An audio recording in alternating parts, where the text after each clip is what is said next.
नमो ब्रह्मादिभ्यो ब्रह्मविद्या संप्रदायकर्तृभ्यो वंश ऋषिभ्यो महद्भ्यो नमो गुरुभ्यः। सर्वोपप्लवरहितः प्रज्ञानघनः प्रत्यगर्थो ब्रह्मैवाहमस्मि ब्रह्मैवाहमस्मि। ॐ शान्तिः शान्तिः। ॐ पूर्णमदः पूर्णमिदं पूर्णात्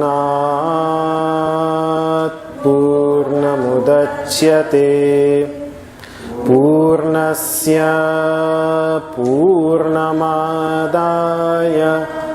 पूर्णमेवावशिष्यते। ॐ शान्तिः शान्तिः शान्तिः। ॐ ईशावास्यमिदं सर्वं यत्किञ्च जगत्यां जगत् तेन त्यक्तेन भुञ्जीथा मा गृधः कस्य स्विद्धनम्। कुर्वन्नेवेह कर्माणि जिजीविषेच्छतं समाः।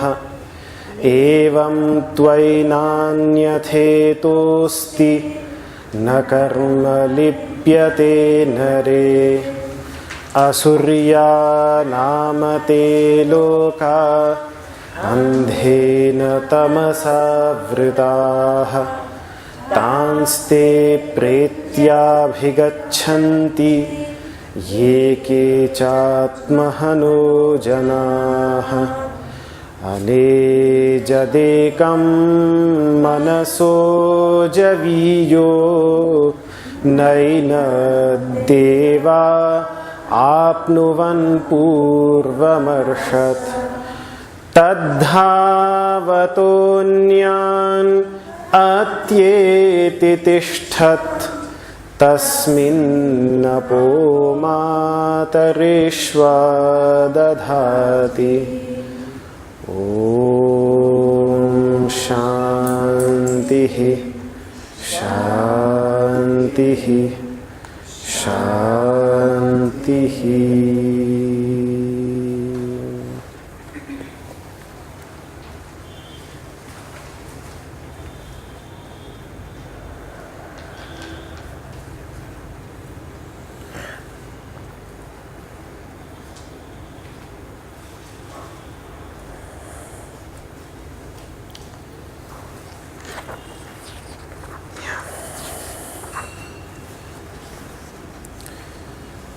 So, in our previous class, we were discussing this fourth verse, which we just pronounced together.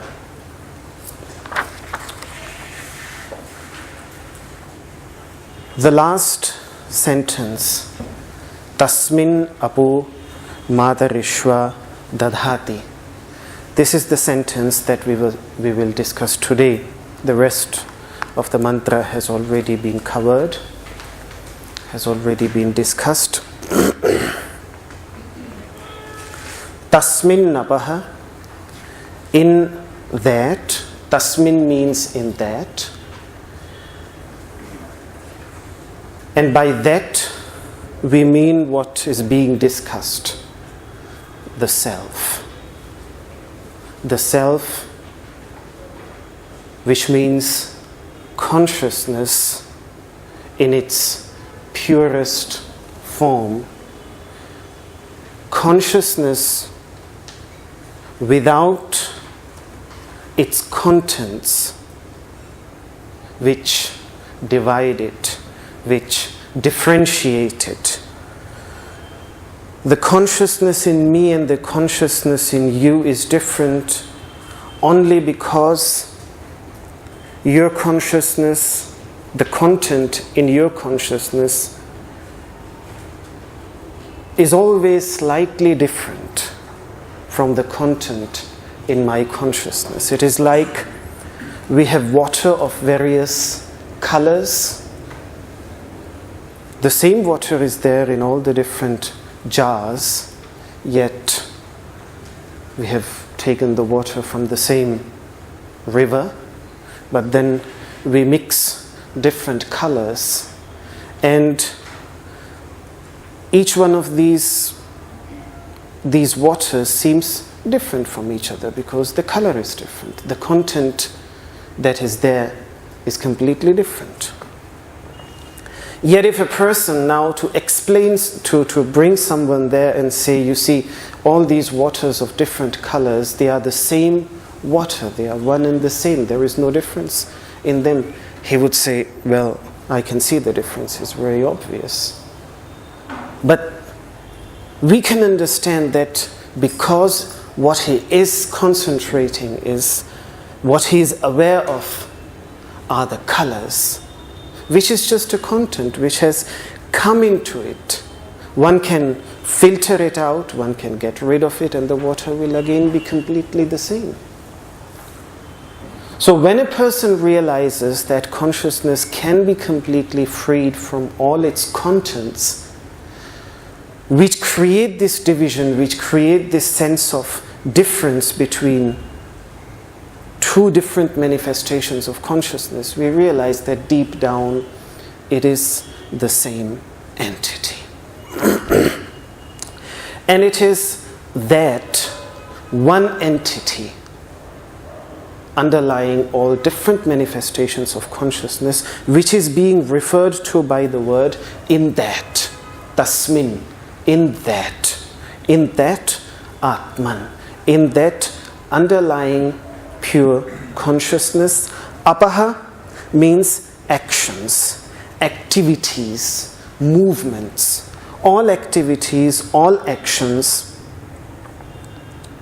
are tasmin, in that apaha. All activities are dadhati. Dadhati means to uphold, to support. I've translated it as supports. So to support, to uphold, to support. Dadhati means to support. And Matarishwa. Now what does the word Matarishwa mean?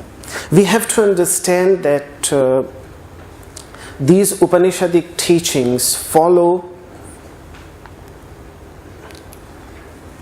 the ritualistic part of the Vedas, because the Vedas, as I have repeatedly explained earlier also, that the Vedic teachings are divided into three different sections. The first section is known as Karmakanda, the section on activities, which we can understand as the fire rituals, active meditations on the various manifestations of light, which are in the Vedic worldview, they are three in number. On this level of existence, it is fire. On the intermediate level of existence, it is the thunderbolt. And on the highest level of existence, it is the sun. So rituals directed towards these three manifestations of light, considering their physical appearance as a symbol to that spiritual light, the light of all lights. The worship of these external symbols ultimately is understood to lead to the awareness of that internal light of consciousness. So that is the ritualistic part of the Vedas, known as Karmakanda. Then there is the meditative part of the Vedas, known as the Upasana Kanda.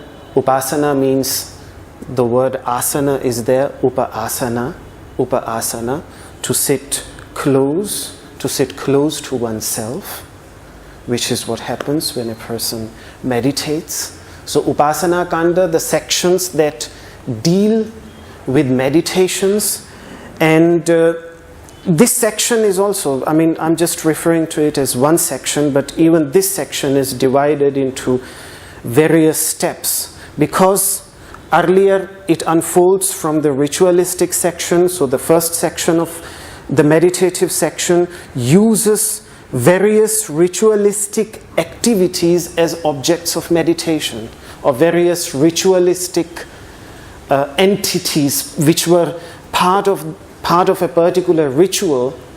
They are used as objects for meditation. That is known as Karmanga Upasana, meditation that is part of the rituals. Then a person evolves even a step further, in which a person uses various objective symbols which have nothing to do with the rituals. It is completely something different.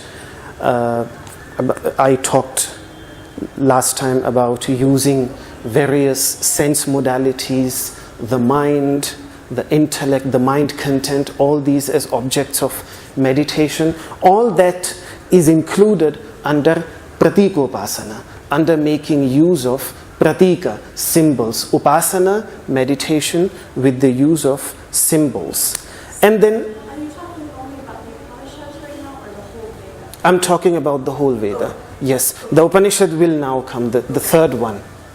The third one, the third section of the Veda, which is known as Jnana Kanda. Jnana Kanda, the section on experiential wisdom.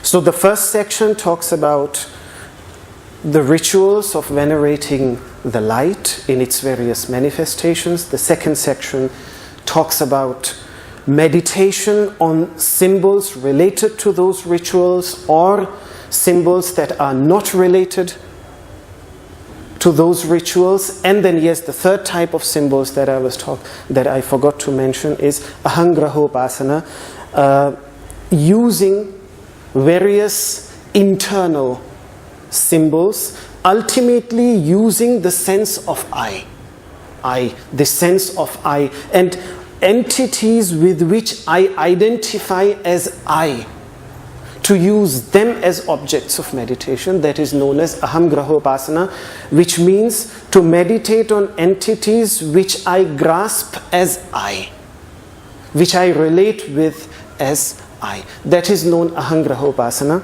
This is the third and the last step of Upasana. And the Upanishads, first let me describe the third section. The third section is known as Jnana Kanda. Kanda simply means section. Karma Kanda, Upasana Kanda, and then the third section is Jnana Kanda, the section on experiential wisdom. After performing these rituals, after performing these meditative practices, the experiences that the masters had, and when they express them in their words, that section of the Vedas is known as Jnana Kanda. Jnana Kanda, the section of experiential wisdom. Now the Upanishads primarily consist of this Jnana Kanda, this section of experiential wisdom and some of the longer Upanishads, such as Chandogya Upanishad, Brihadaranyaka Upanishad, which are extremely big. For example, Chandogya Upanishad and Brihadaranyaka Upanishad, just one Upanishad is bigger than the rest of the 8 Upanishads altogether. So they are extremely big, extremely vast. And these Upanishads include also some meditative practices, especially that fall into the later part of the meditative practice. Not really meditative practices that are related to rituals, maybe just a very small section of Brihadaranyaka Upanishad, the initial section, for example, is about that. But the rest is mainly about making use of other symbols and then ultimately meditative practices in which a person makes use of the I as an object of meditation. So that is primarily the subject matter of the Upanishads. So why I again described this construction of the Vedas, because the word Matarishwa that has been used here can only be understood if we see it in that context, because Matarishwa is a deity in the ritualistic aspect of the Vedas. So I will explain this deity a little bit. What does it mean? First of all, Matarishwa, the grammatical meaning of Matarishwa is that which moves around in the intermediate space. Because the Vedic worldview divides this universe into these 3 regions: the lower regions and the lower region, the higher region, and the intermediate region. So the entity which freely moves around in the intermediate region. What is it? It is the wind.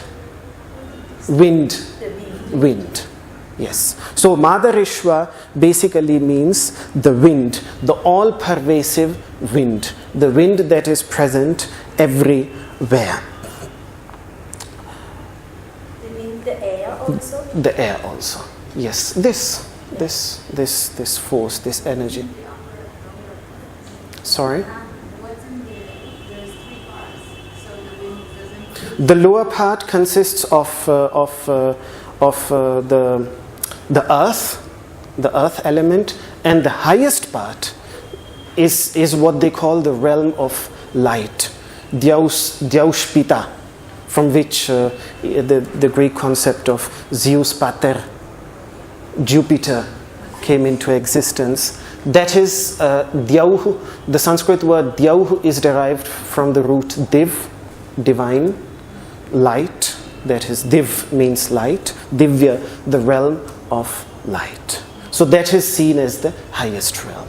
And the intermediate realm, we refer to these 3 distinctions in the Gayatri Mantra, for example. Om Bhur Bhuvaha Swaha. Bhuhu, this earthly realm; Bhuvaha, the intermediate realm; and Swaha, the realm of light. So this, everywhere one sees this distinction. Of course, it is everything in the Vedas. When the Vedas talk about external entities, the point of reference ultimately comes from within, and ultimately it has to be understood within. So the earthly level of existence would be the physical level of existence, this earthly body constructed of all the 5 elements. The intermediate region in this case would correspond to the mental region, in which the mind and all the thoughts and activities come up. And the 3rd level, the level of light, the heavenly level, internally would correspond to the level of pure consciousness. So we have these 3, the physical body, the manas, which means the mind content, which includes all the expressions accumulated from the external world with the help of the senses and unified. We discussed this when we discussed the manas, just not in the previous class, but the class before that. And pure consciousness as it would be without these thought contents, just pure awareness, that would be swaha, or dyauhu, the realm of pure light. And swaha, in any case, swaha in Sanskrit also means self. So the Sanskrit words really convey it.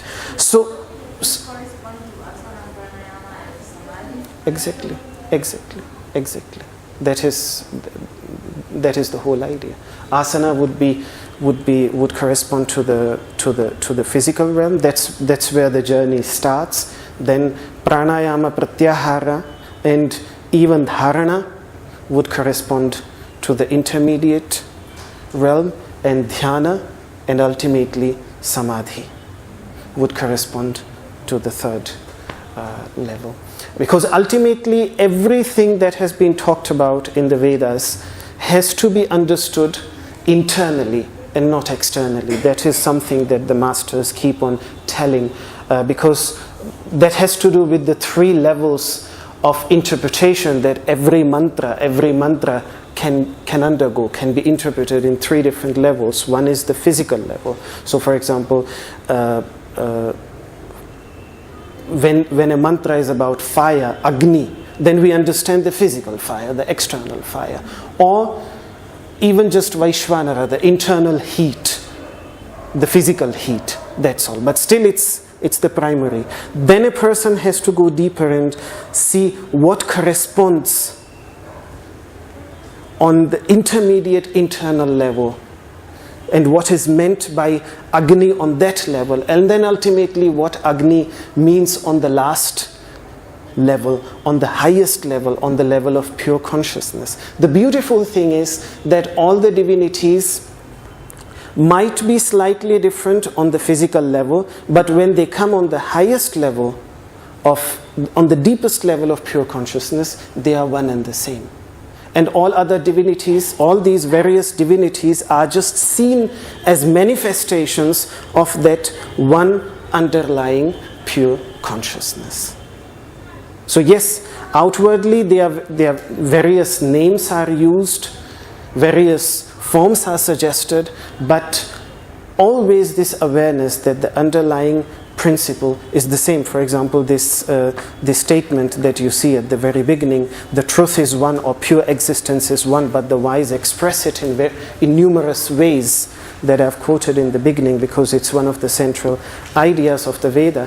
It comes in such a context where it has been mentioned that ultimately all the different names and forms that have been used in the Vedas to refer to various manifestations, ultimately on the deepest level refer to the same thing, and there is no difference at all, because to the same one entity.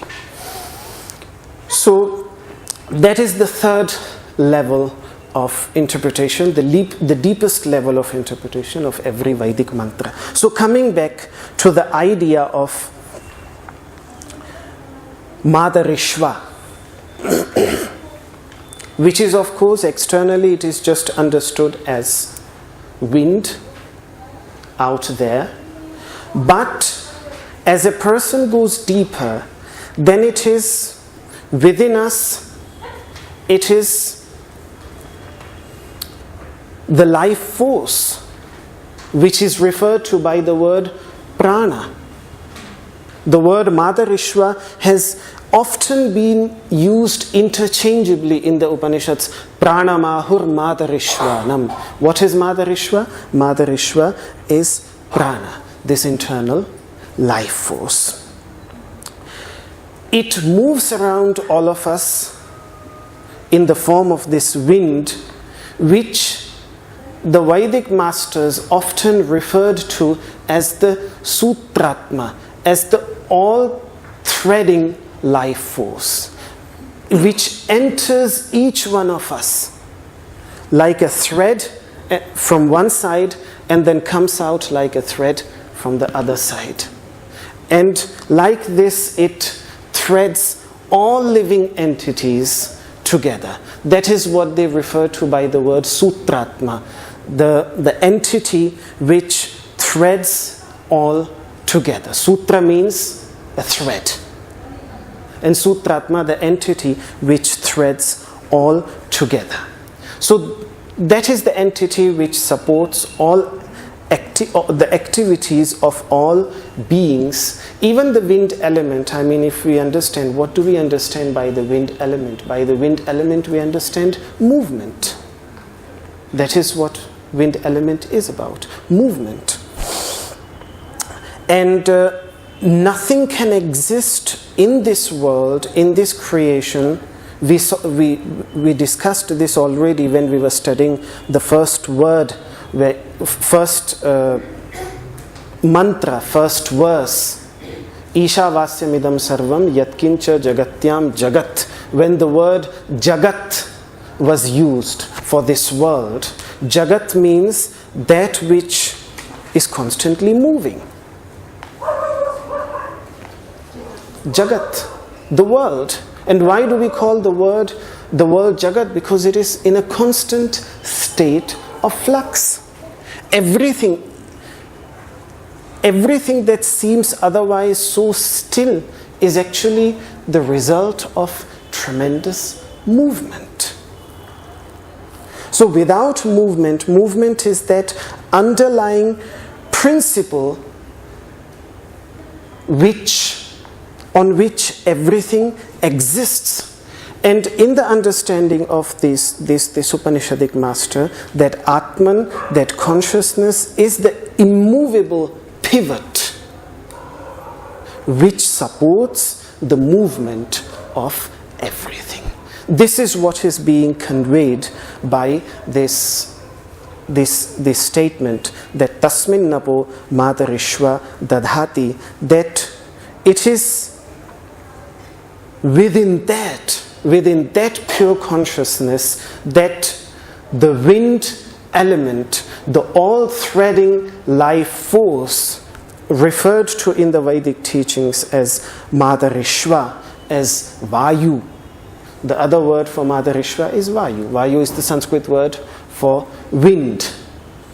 And one of the Upanishadic statements is Vayurvai Gautama Tat Sutram. Meditate upon that wind as the all-pervasive thread. So these are meditative practices. This is a pratikopasana, for example, a meditation making use of a symbol in which the wind element is the symbol of one's meditation. And a person meditates upon it as the entity which, like a thread, pervades all beings. So this prepares a person to the idea of the all-pervading principle of consciousness. So in this way, these practices, because the entities which are used as objects of meditation have various properties of consciousness in them, because they are manifestations of consciousness. So an understanding, a deeper understanding, is created by these meditative practices. This is what we find in the Upanishads. So the movement of every conscious or unconscious entity, the idea of this mantra is supported by this immovable entity which was referred to in the beginning of the mantra, Anejat. Anejat, the immovable entity, Ekam, one, in which all movement is supported by the principle of movement. Tasmin, in that.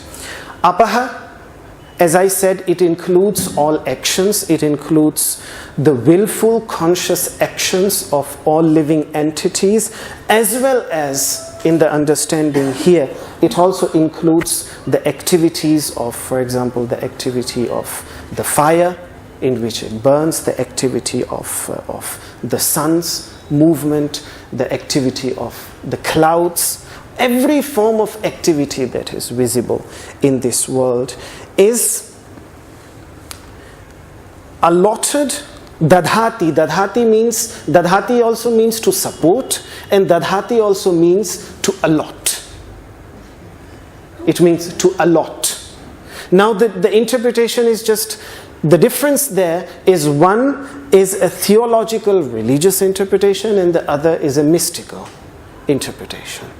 In one side you are saying that there is a dominating entity, which is what the idea of God is there, which allots all these works to all these elements.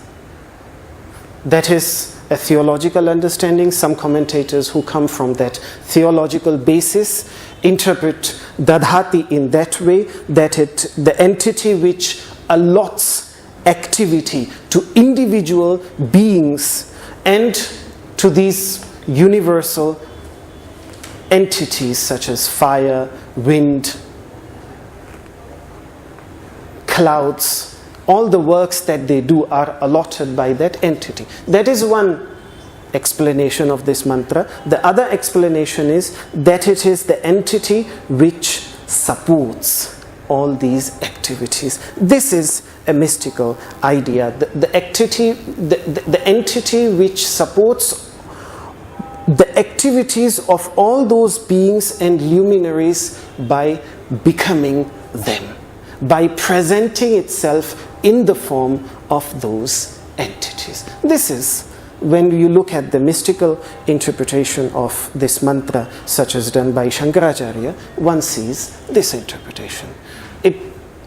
It's always this difference between the religious and the mystical, which sometimes can be referred to as the monotheistic, the way we understand these words, the monotheistic interpretation and the pantheistic interpretation, in which God has become everything, that pure consciousness has become everything. To make sense of it, we can see that energy moves everything, and at the same time, if you go deeper and if you think about the Einstein's equation, E is equal to mc squared, and you realize that every form of matter, matter itself is nothing but just a manifestation of energy, and they can be completely they are interchangeable. Matter can be transformed fully into energy. That's what happens in an atomic bomb, for example, to some extent, or in nuclear activity, wherever that happens. That is what happens. Again, matter has been completely transformed into energy, and matter is just a transformed form of energy. So you realize that matter is being moved by energy, but matter itself is also a manifestation of energy. So energy has become matter, and then it is also its primary mover, both. So then the idea that pure consciousness becomes everything and also is the pivot which supports the movement of everything starts making sense. So like this, we see how the ideas, now Matarishwa, if you look at the ritualistic part of the Vedas, Matarishwa is just a deity that has been worshipped. Its presence is evoked in various rituals that are there. For example, in marriage, Matarishwa is one of the luminaries, one of the devas whose presence is invoked to join the hearts of the two lovers. One of the mantra in the Rig Veda is Samanjantu Vishwe Devaha. May all the luminous entities unite your heart. Samapo Hridayani. Now, may the purifying waters purify the hearts of both of you. Some Matarishwa, then the Matarishwa. May Matarishwa, that all-pervading thread, unify the hearts of both of you. Then Samdhata, may that underlying principle, the bearing principle, dhata, which means the supreme support, the substratum, that which upholds everything, the upholder, may that entity unite your hearts. Samudeshtri, dadhatuno, and samudeshtri. May the female teacher in this case refers to Saraswati, the goddess of arts, science, and wisdom. May she create the understanding so that your hearts may be deeply united, completely united on every level. So this is one of the mantras, for example, from the Rig Veda, from the most ancient body of literature, which is used at the rituals that are performed during marriage in India.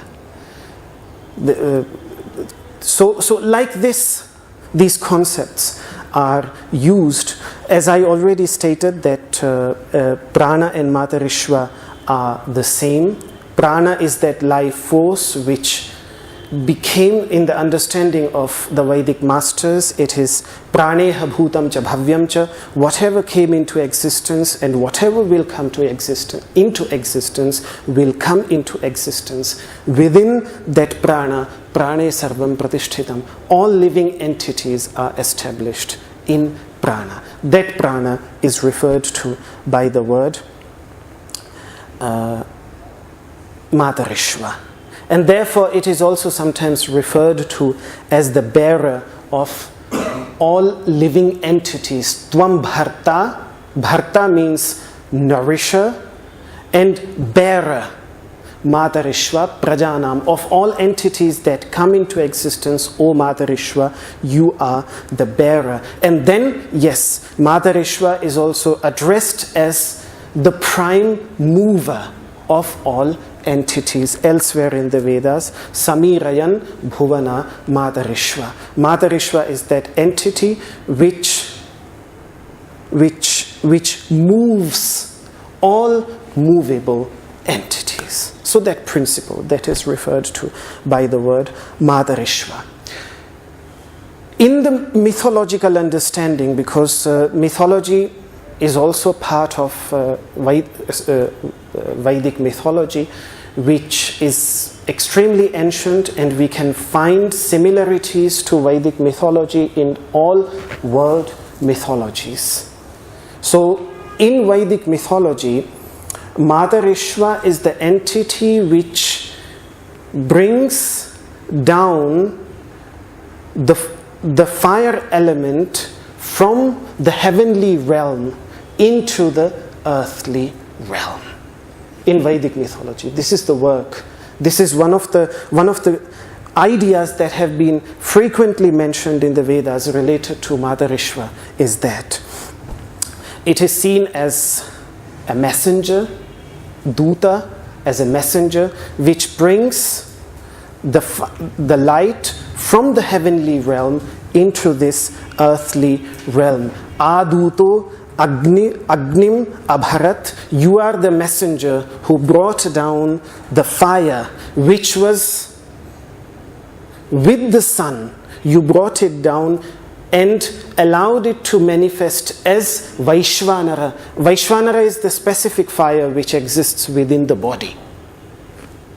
Vaishvanara is the word for the fire, not any kind of fire, but the fire which is beneficial to all beings. That is what the word Vaishvanara literally means. Vaishvanara means that which is beneficial to all beings, which means the fire, the heat, the warmth that exists within the physical body. That is what the word Vaishvanara stands for. So Vaishvanara, Matarishwa, Paravataha. From that farthest realm you have brought down the fire which then manifests in the body as this heat. So this is one of the works that Matarishwa is often spoken of. Again, it comes back to the idea of movement.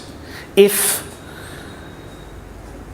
the sun's rays would not move, would not travel, and would not reach this planet Earth, life would have been completely impossible. So it again comes back to the principle of movement.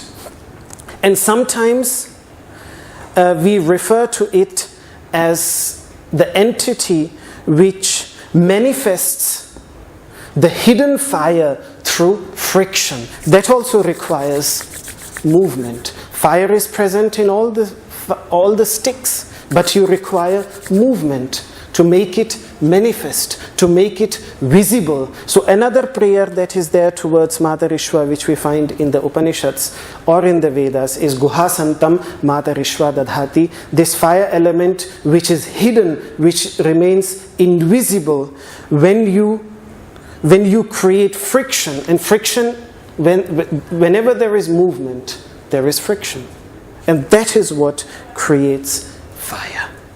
So again, like this, the idea of Matarishwa, and why I was pointing this out actually was because I wanted to show a similarity that is there between the Greek concept in Greek philosophy, Prometheus, who in Greek mythology does exactly the same work. He brings down the heavenly fire into this realm of existence. And the idea of mantha, the idea of friction, is in the word itself, Prometheus, which in Sanskrit it will be pramantha. And pramantha is actually the action. Pramantha in Sanskrit is used for the fire sticks, which a person uses to rub against each other to create fire. So my point is, even though the mythology, the language used there is not exactly the same, one thing is extremely certain, that they are pointing towards a common origin. And when we speak of such friction, such mantha which means to rub against each other, as I pointed out in my last class, that the moment the idea of mantha comes on the deepest level, it is related to the idea of dharana and dhyana. Because dhyana and dharana, this is a kind of friction. It is a psychological friction that a person creates within. Atmana maranim krutva, making oneself, by oneself first of all the body, and then by oneself we understand also the mind. By using these two as the lower fire stick, and our effort, our deeper understanding that is related to pranava, om. What that means, now I cannot explain it in one class, but Mandukya Upanishad, most of the Upanishads speak of the deeper meaning of Om. Mandukya Upanishad is all about the meaning of Om. Om is a symbol to consciousness as it is experienced in all the four states of awareness. In the waking state of awareness, in the dreaming state of awareness, in deep sleep, and then in the fourth state of awareness. That is what Om stands for. So the understanding of that, using that as the other fire stick, which in this case Om becomes, Om has been mentioned because Om is a symbol. So any symbol that we choose would be the other fire stick. On one side, our own self, our body and the mind, and on the other hand, it is the symbol, and it is the rubbing of both against each other. Dhyana nirmathana abhyasat, that is the practice of dhyana. So the object of meditation and the meditate, and the meditator, when they too rub themselves against each other, then dhyana nirmathana abhyasat pashyet devam nigudhavat, one creates the awareness of that enlightened entity which is deeply hidden within. Pashyet devam nigudhavat. This is the idea that is there behind friction. So it is for this kind of inner friction that the Vedic rishis pray or meditate upon Matarishwa. Because that is what ultimately Matarishwa stands for. And that takes us to that story which I referred to in my previous class, and I wanted to cover it today, but again the time is nearly over. So I will come back to this story in my next class, in which that mountain Mandarachala is used, which is again just a symbol of the mind.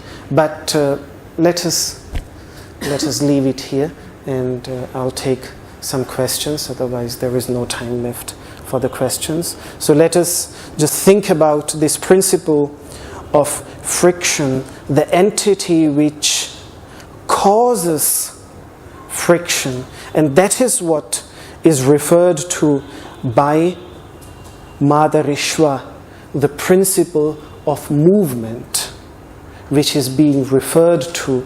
And not only that, first of all, the awareness of the principle of movement itself.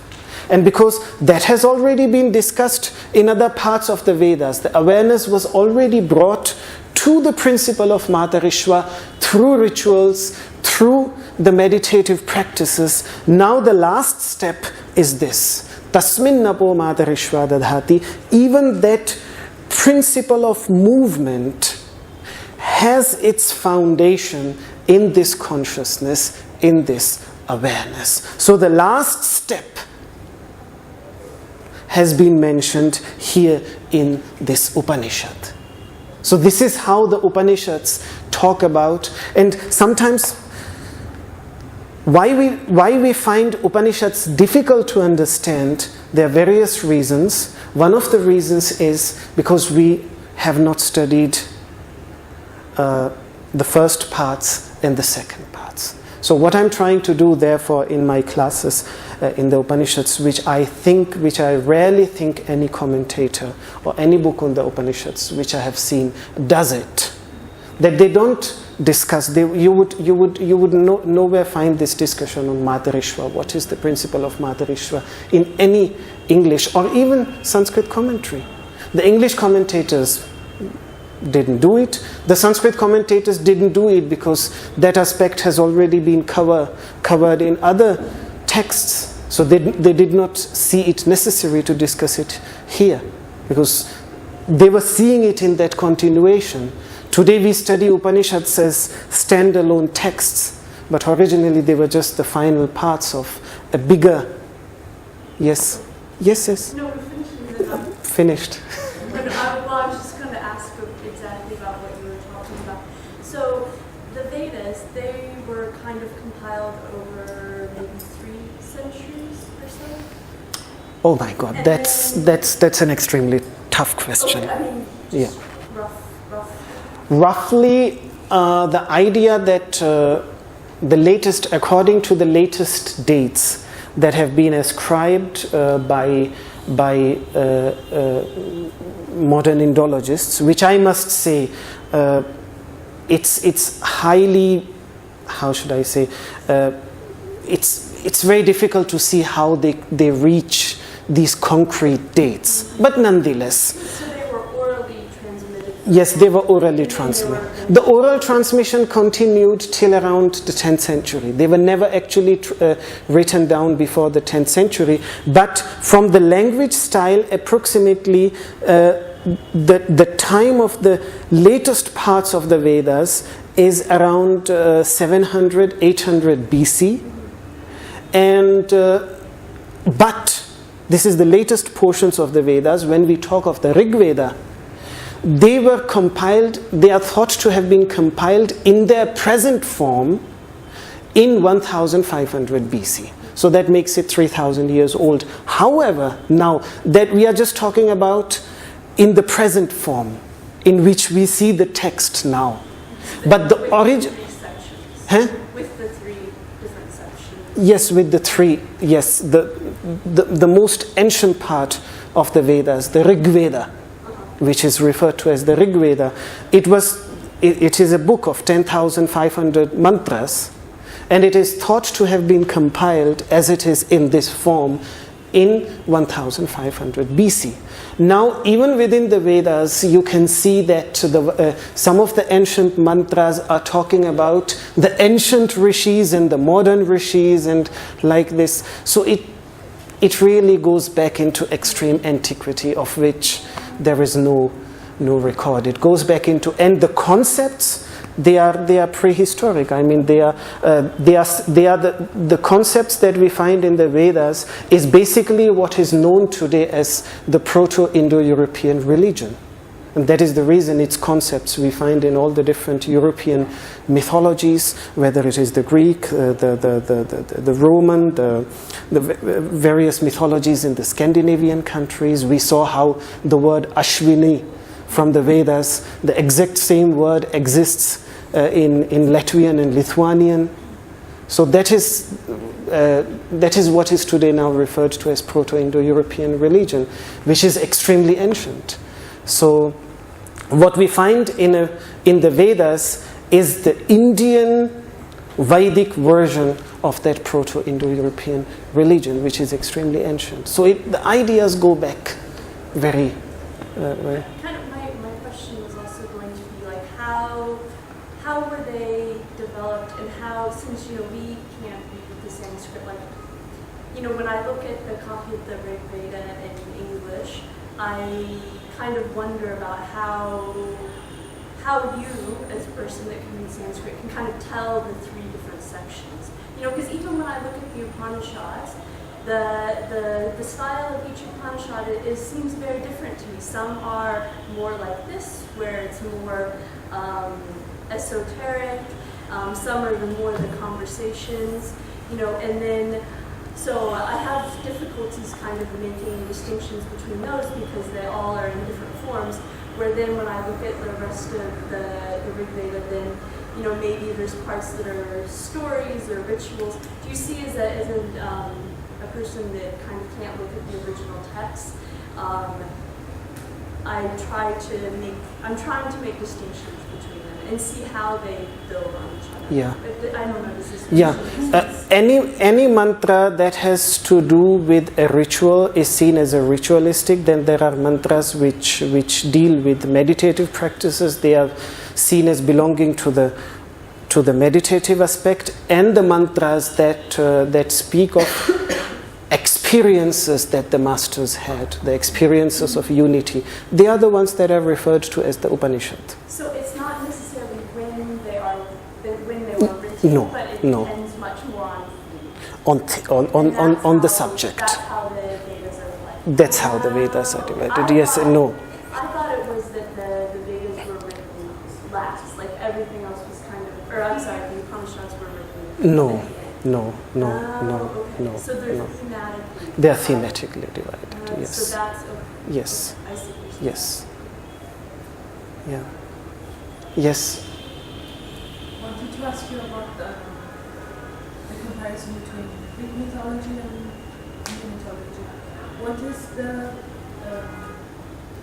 form, the narration of the concept of Matarishwa as what brings the heavenly fire to the earth? What is the question in there? How is the Prometheus of Hindu mythology narrated? Yeah. How is the Prometheus of Hindu mythology narrated? Yes, it's in the Rig Veda. It is Matarishwa is just one of the hymns that are there. Refers to Matarishwa as the messenger who brings the light from that world into this world. That is how it has been referred to. That is all what we find in the Rig Veda. Now, a yogi would say that the practice of pranayama, which Tatah Kshiyate Prakasha Varnam, for example, Patanjali, he says that the practice of pranayama removes the veil that is there over the internal light. This is one of the sutras by Patanjali, that the practice of pranayama removes the veil on that is there over the internal light. Now, what does it? What is doing it? What we are doing in pranayama? We are working with the wind. The wind itself is enabling us to do that, and then thus enabling the light which is there on the deepest level to come into this level of awareness. So that would be a yogic interpretation of this mythology of how and why wind brings fire from the heavenly realm into this earthly realm. It's interesting that there's no punishment for that, because Prometheus is punished for having brought the fire down on earth, and it's that. Yes, I know that indeed. Yeah. In Greek mythology, Prometheus was punished for bringing the fire from there to here. And of course, here here there is no such, at least to my information, with what I've studied about. The fire was a secret thing of the gods, of the 12 gods of the Olympus, and humans needed it, of course. And he was willing to help the humans, so he stole the fire. He brought it down to earth, to Greece, and towards Zeus and all the gods became very, very angry about it, so they helped him on the rock, on a tree somewhere. An eagle had to eat his liver every day, and the liver would recreate, and every day. I think that's the idea is conception of the religion. Yeah. You know, it's not top to down, as in the Greek or Catholic tradition, but here it's from inside. From inside, yes. But here also the idea that the devas don't want you to become enlightened. They don't want you to know that aham brahmasmi, I am pure consciousness. On the contrary, they always want you to remain their pashu, their animal. That idea is still there. That idea has been expressed in the Upanishads.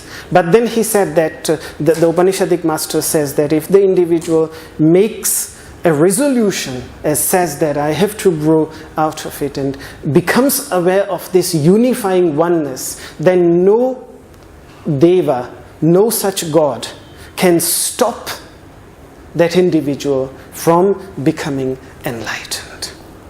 So yes, here also the story, I think that story of Prometheus here exists in the form of the story of the Garuda, the celestial eagle who runs away from the heavenly realms with the nectar, and then has to run away, and then that is where Kumbh Mela, the story of Kumbh Mela, it placed the kumbha, the pot in 4 different places where the Kumbh Mela occurs. So that is a similar story, but it has not, in India it did not develop in the context of Matarishwa, Prometheus, the Indian Prometheus, but it developed in the context of Garuda, which is the celestial eagle. So the story exists, but Garuda, he had to fight with the devas. And this fight is understood as because if you remember that the word deva, which we are using for gods, is also the word for the senses. So a person has to fight against one's senses, who draw back our awareness and possess our awareness altogether. We have to allow awareness to become aware of itself. One has to free one's awareness from the clutches of these devas, the senses. This is what happens in pratyahara. And it is this fight ultimately which comes back to the idea of the demons and the devas which have been, and why every spiritual story starts with a war between the radiant and the dark forces. When this question is asked, and how Abhinavagupta, one of the greatest masters of Kashmir Shaivism, he explains, because all the Vedic stories, the Upanishadic stories, the Ramayana, the Mahabharata, they always start with this war between the good, between the positive and the negative. Why is it so? All this has been addressed. So they are deeply, deeply interconnected, because a person has to fight against these devas, against these which are all powerful, which have completely possessed our awareness. Our awareness is completely in relation to them, acts only in relation to them. So to know how it is on its own, it has to draw itself back from them. That is the idea of pratyahara. So like this, the stories might be different, but what they are pointing at, what they are referring to, seems to be, again, the same thing. And these stories, this would be the Indian version. I'm sure that originally there was a common, what they might call the Proto-Indo-European version of these stories, which was slightly different from the Greek version and the Indian version. But there it is, where it originates. So yes, any other thoughts? Yes. As we all know, there is a number of synonyms for every word, especially in Sanskrit. For one word, we have like 20, 30 synonyms. But is there a specific reason that we have this word as opposed to prana? I mean, to my understanding, Matarishwa is defined as such that is in the interstitial space, the in-between space. Yes. So if it is in the interstitial space, can somebody also say that its potential is to be filled with prana, its potential is to be matched completely with prana? Yes. So if it does have that potential, it also has the potential of having no prana at all. So it's stagnant, it's dead, it's just molecules of air. Yeah. So yeah. That's why it exists. That's why it exists. Yes. Okay. Yes. And it's also in the intermediate realm, because that is where it finds free movement. It is completely, because the intermediate realm is completely empty. It cannot move freely in the lower realm. In the highest realm, it is not required. It is there.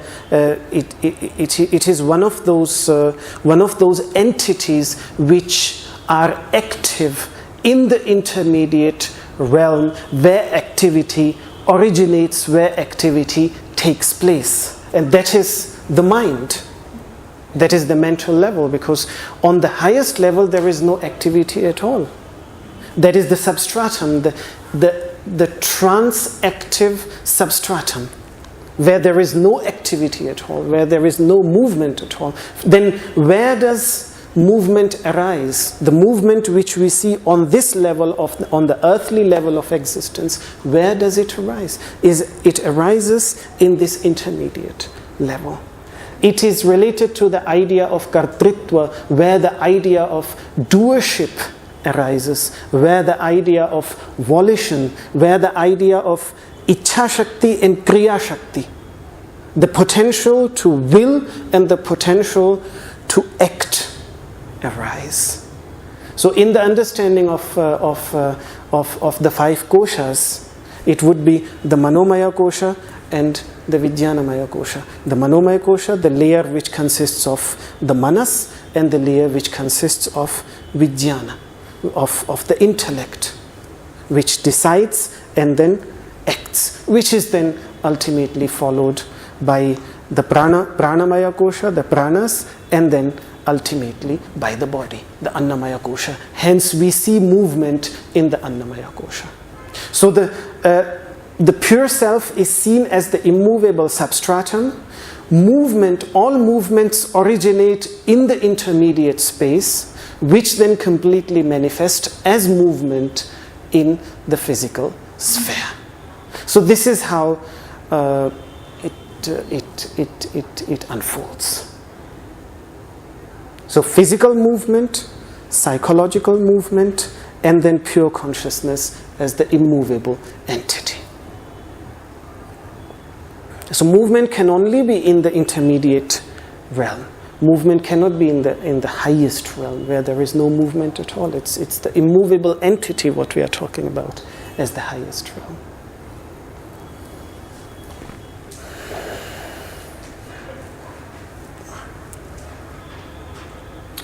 Okay, so Tasmin Napo Matarishwa Tadhati.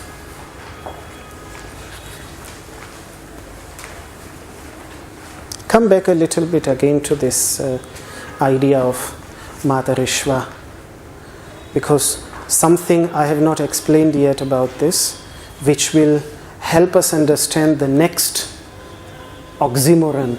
That entity moves and yet moves not. Tade jati, tannai jati. It moves, yet it moves not. So these completely contradictory statements. For that, we have to discuss Matarishwa a little more. The philosophical, Vedantic perspective of what Matarishwa, of what Sutratma, that all-threading entity stands for, is understood in Vedanta philosophy, is explained in the philosophical approach of Vedanta. That I will discuss in my next class.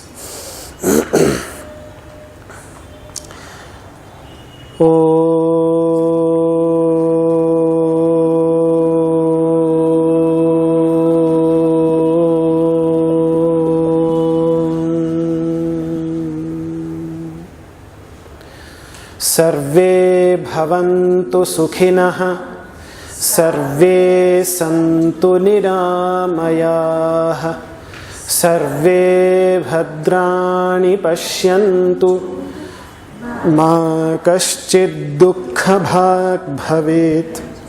Om Shantihi Shantihi Shantihi.